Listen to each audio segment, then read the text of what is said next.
Chapter 3.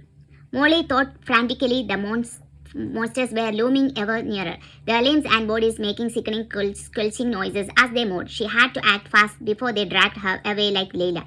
Her silver animal charm felt warm against her skin suddenly, and then an idea struck her.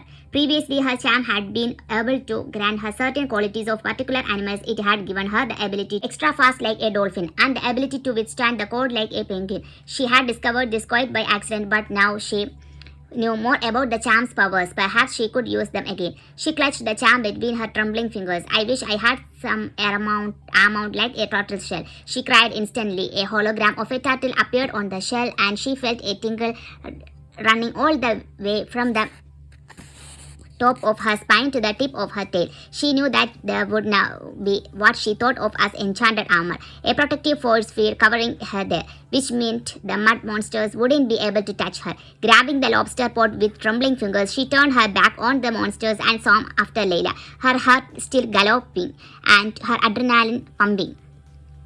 The second group of mud monsters tried chasing after her and hurling rocks in her direction, but the enchanted armor around her was strong and protected her from being hurt.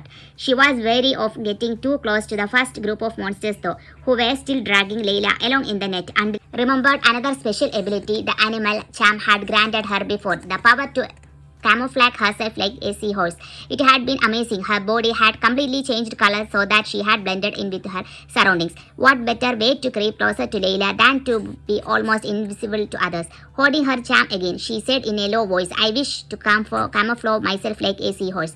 Instantly, she felt the force field vanish from her body just as suddenly as it had appeared.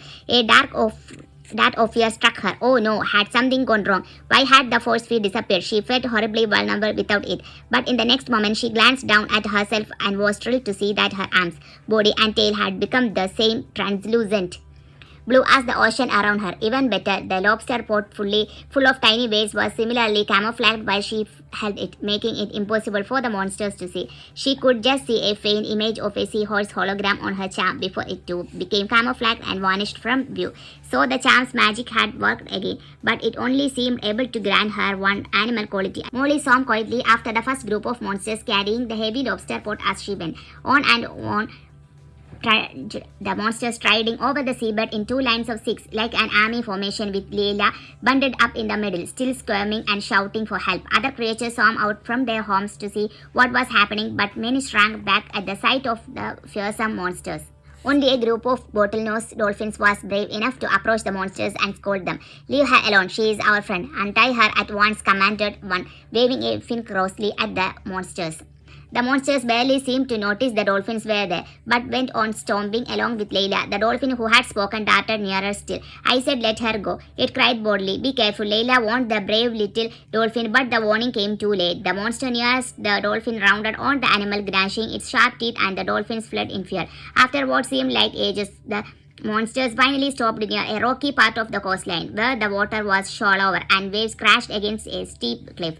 What would they do with Layla now? Molly wondered, hardly daring to move as she watched. Had they brought her to a secret hideout? Was the Darkune going to appear and work some evil magic over Layla? She heard her breath as the mud monsters, working together, clambered up the rocks, dragging Layla behind them very slowly so as not to be noticed. Molly broke the surface of the water so that she could watch. The sky was dark, and it took a moment for Molly's eyes to adjust. Underwater, she could see perfectly with her special mermaid eyes. However light or dark it was above the surface, but once her head was out of the water, she could only see as well as human. The monsters hauled Layla out of the water and up onto the rocks. The eyes shone with an evil light as they clambered back into the water, then turned and headed back towards the tunnel.